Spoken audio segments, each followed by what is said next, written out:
राजधानी संदेश के दर्शकों को आज हम एक ऐसी शख्सियत से मिलवाना चाहते हैं जो जीव जंतुओं को रेस्क्यू करने का कार्य करते हैं और ये जो काफ़ी समय से ये काम कर रहे हैं। आपने देखा होगा अक्सर सोशल मीडिया पर बहुत सारे वीडियोस और फोटोज़ आते हैं जिनको जीव जंतुओं को, बेजुबानों को रेस्क्यू किया जाता है, उनकी जान बचाई जाती है, उनका इलाज किया जाता है। योगेंद्र जी हमारे साथ मौजूद हैं।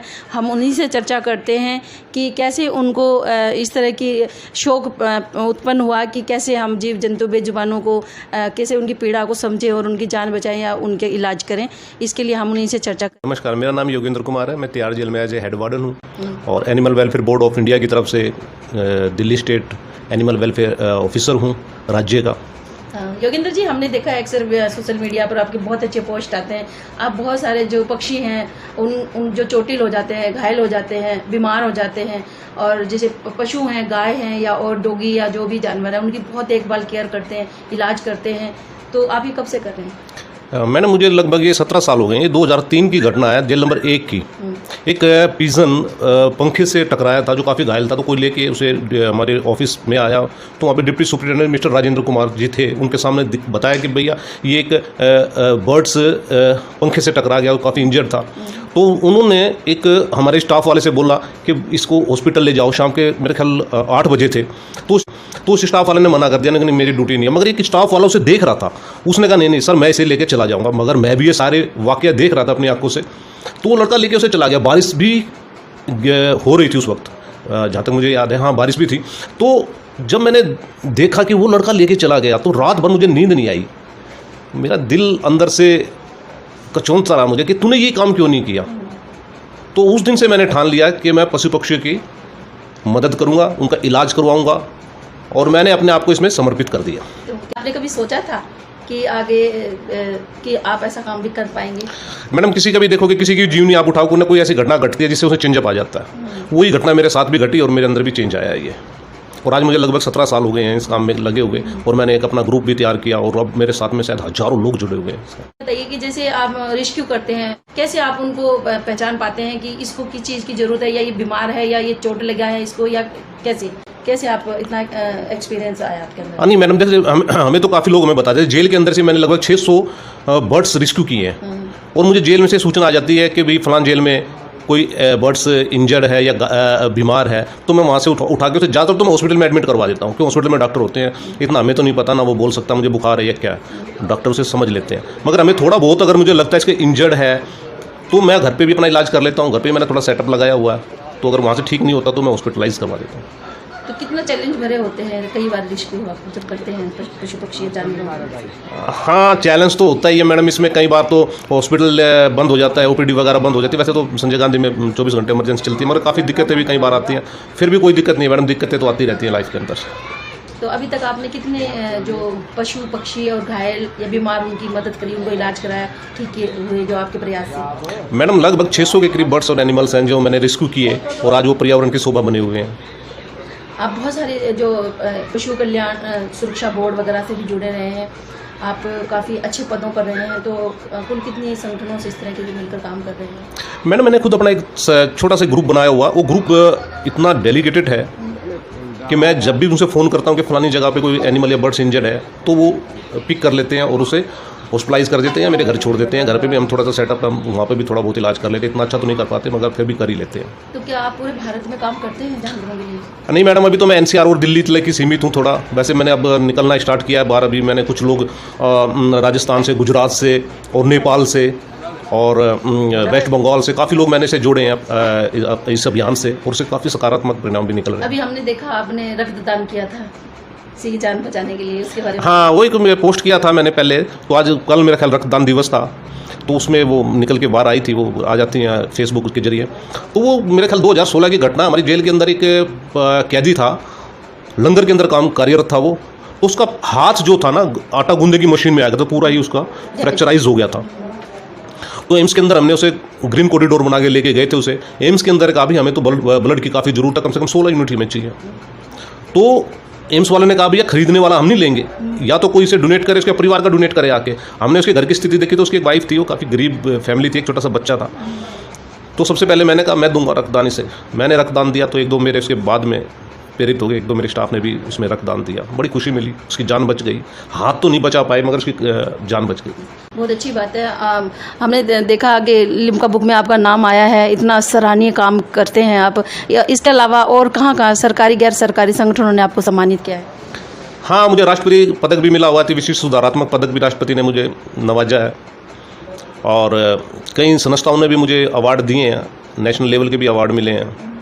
बात अवार्ड की नहीं है मैडम, एक तो अवार्ड से तो ठीक है, अवार्ड से एक मोटिवेट होते हैं हम, एक प्रोत्साहन मिलता है हमें, किसी ने हमें बुलाया और हमें अवार्ड दिया, राष्ट्रपति जी ने हमें अवार्ड दिया, बड़ा अच्छा लगा, लिम्का बुक ऑफ रिकॉर्ड में दर्ज हुआ, बड़ा अच्छा लगा। मगर हमारा ये अवार्ड लेना मकसद नहीं है, हमारी तो एक सेवा करना है, जो एक हर एक नागरिक की जिम्मेदारी बनती है।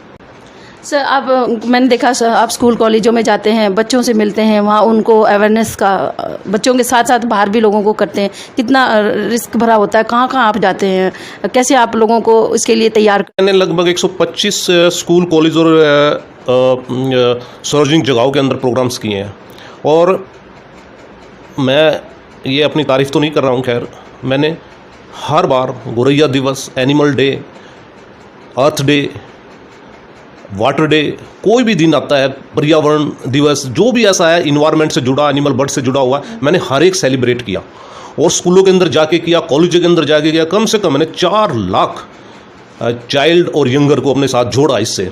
स्कूलों के अंदर हम सुबह सुबह जाते हैं, असेंबली के अंदर प्रोग्राम्स करते हैं, ऐसे कंपटीशन करवाते हैं, वहाँ पर सबको जोड़ते हैं। और ऐसे कंपटीशन करवाने का भी हमारा एक अलग से एक तरीका है कि हम ये बोलते हैं बच्चों से, कहो भी ये घर से करके लेके आए, जिससे उसके माँ बाप, रिश्तेदार सब जुड़े, वो उनसे कुछ क्वेश्चन पूछे इसके विषय में, और वो सब इससे इन्वॉल्व हो जाए। तो हम असेंबली में जाते हैं तो उन्हें एप्रिशिएशन लेटर देते हैं और बच्चों को एड्रेस करते हैं। हमारा मकसद है cruelty against animal birds, Chinese मंजा, एंटी चाइनीज़ मंजा, एंटी पोल्यूशन, ये कैंपेन हमने चलाई हुई। और एक सेफ स्पैरो, हम स्पैरो के लिए काफ़ी काम करते हैं, और अब तो दिल्ली में काफ़ी नज़र भी आने लगी है। हमारी मंडोली जेल में तो अब हज़ारों की संख्या में है, हमारा स्टाफ और बंदी भाई जुड़े हुए हैं इससे और लगे हुए हैं, और एक दिन हम उम्मीद करते हैं कि पूरी दिल्ली में स्पैरो नज़र आएगी। ये चाइनीज़ मांझा की बात की आपने, तो बच्चों को आप कैसे उसके लिए समझाते हैं? क्या कुछ वहाँ पर कुछ ऐसे उदाहरण भी लेके जाते हैं जिससे कि उस मांझे से किसी की जान गई हो, बच्चों को बताया दिखाया गया हो? मैं जब भी बच्चों या यंगर्स को एड्रेस करता हूँ तो पहले उन्हें बताता हूँ उसके दुष्प्रभाव क्या है। लास्ट 3 ईयर का मैं आपको डाटा दूं तो कम से कम इसमें 16 ह्यूमन बीइंग की जान गई हैं, और लगभग 3 साल का डाटा में 2500 बर्ड्स से इंजर हुए, और जिसमें से 1000 की तो मृत्यु हो गई, और कुछ अब उड़ने लायक ही नहीं रहे हैं, जो अभी पिंजरों में हैं बेचारे, दाना खाते हैं, वो करते हैं। बड़ी दुख की बात है, हम अपनी खुशी के लिए किसी का दुख पहुंचाएं, और खुद भी हमें दुख होता है कि कल को हम भी हो सकते हैं, उस मांझे की चपेट में हम भी आ सकते हैं, और जो उड़ा रहा है वो आज उड़ा रहा है तो कल वो चपेट में भी आ सकता है। और एक हमने चलाया था एंटी पोल्यूशन कैंपेन, क्रैकर्स के ऊपर हमने काफ़ी जोर दिया था। लास्ट ईयर तो हमने क्रैकर्स के ऊपर काफ़ी जोर दिया, स्कूलों में गए, हम बच्चों को समझाया इसके बारे में भी, क्रैकर से कितना नुकसान होता है बर्ड्स एनिमल्स के लिए। बर्ड्स में तो ये काफ़ी एग्रेसिव भी हो जाते हैं, कई बार देखा होगा, काट भी खा लेते हैं, और काफ़ी बर्ड्स को तो हार्ट अटैक हो जाता है, जैसे एकदम तेज़ की बम का शोर होगा तो उनको हार्ट अटैक होते हैं, वो नीचे भी गिर जाते हैं। तो हमने एक कैंपेन चलाई, उसके बड़े सकारात्मक परिणाम निकले, बहुत अच्छा रहा, और आगे भी हमने ये कैंपेन हम जारी रखेंगे जब तक कि समाज से बुराई को दूर ना करना। तो क्या आप बच्चों को शपथ भी दिलवाते हैं कि दिवाली पे पटाखे वटाखे ना छुड़ाए, क्योंकि पक्षियों को बहुत नुकसान होता है? जी जी जी जी जी हम जहाँ पर भी जाते हैं, जैसे एंटी क्रैकर्स में हम क्रैकर्स के खिलाफ शपथ दिलवाते हैं कि इसे ना यूज़ करें। एंटी मांझे के लिए हम शपथ दिलवाते हैं उन्हें, और दिलवाते हैं जिसमें टीचर्स भी शामिल होते हैं, और 2500-2600 स्कूल में बच्चे होते हैं, किसी में 2000 होते हैं, सबको सम्मिलित करते हैं। इसके आगे और क्या करने की प्लानिंग है? क्या आप चाहते हैं टीम वर्क ज़्यादा बढ़े और पूरे देश में आप काम करें? हाँ, अब मैंने जैसे आपको पहले भी बताया कि हमने 4-5 स्टेट में अपना जोड़े हैं लोग उनको, और अब हम ये सोच रहे हैं कि हर 2-3 महीने के बाद एक स्टेट के अंदर एक ऐसा प्रोग्राम करें जिससे सब एनिमल लवर्स इकट्ठे हुए और अपने जो परेशानियाँ सबके बीच में रखें और उनका हम एक हल निकाल पाएँ। लॉकडाउन में आपने जो सराहनीय काम किया, आपके खाने की तारीफ पूरी दिल्ली में हुई, और सरकारी खाना जो दिल्ली सरकार का खाना था वो भी साइड करके लोगों ने तिहाड़ जेल का खाना खाया। कैसे आइडिया आया आपको? मैडम, ये मेरा आइडिया नहीं था, ये माननीय राजेश चौहान जी का आइडिया था, जो हमारे अधीक्षक महोदय हैं। तो उन्होंने डीजी साहब से बात किया, तो हम सारी जेलों से थोड़ा थोड़ा खाना इकट्ठा किया, लगभग 400 से 500 लोगों का ये खाना हो जाता था, और खाना भी इतना अच्छी क्वालिटी का था, ना उसमें ऑयल है ना स्पाइस है, मगर क्वालिटी ज़बरदस्त। और हम सबसे बड़ी बात रही ये है कि हमने उसमें रोटियां लेके आए हैं, और रोटियां दिल्ली सरकार नहीं दे रही थी, देखिए, या तो हमने दी है रोटी या गुरुद्वारे ने। और रोटियों के लोग तो लाइन लगा के रोटियां लेते थे, हमारी वेट करते रहते थे कि अभी तिहाड़ जेल का खाना आएगा। और एक हमारे खाने के अंदर सब्जियां भी होती थी, दाल है, खिचड़ी भी होती थी, चावल, ये सब चीज़ें हमारी वैरायटी होती थी, तो इसलिए लोग हमारे खाने में ज़्यादा वेट करते थे और लेते थे। योगेंद्र जी, जो गौरैया जो लुप्त होती जा रही है धीरे धीरे, तो इसके बारे में थोड़ा बताइए, क्या करना चाहिए कि उन पक्षियों को लुप्त होने से बचाया जा सके? मैडम, पहले जब गौरैया हुआ करती थी, घर में ज़्यादा अपना वो घोंसला बनाती थी, और इसे होम स्पैरो भी बोलते हैं, है ना। अब हमने अपने घर ज़्यादातर पैक कर लिए हैं, एसी लगा लिए हैं, कूलर लगा लिए हैं, जिससे ये अंदर अपने हमारे आ नहीं सकती। और पहले हमारे जो बुजुर्ग हुआ करते थे, वो दाना पानी भी हमेशा रेगुलरली एक अपना रूटीन था उनका। हम इन चीज़ों से अपनी दूर हो गए, हमारी भागदौड़ की ज़िंदगी इतनी हो गई है कि जो हम चीज़ें पहले हम करते थे वो छोड़ते चले गए। हाँ, तो इससे ना कई चीज़ें हमने ऐसी की हैं जिससे ये गौरैया हमसे लुप्त दूर होती चली गई है।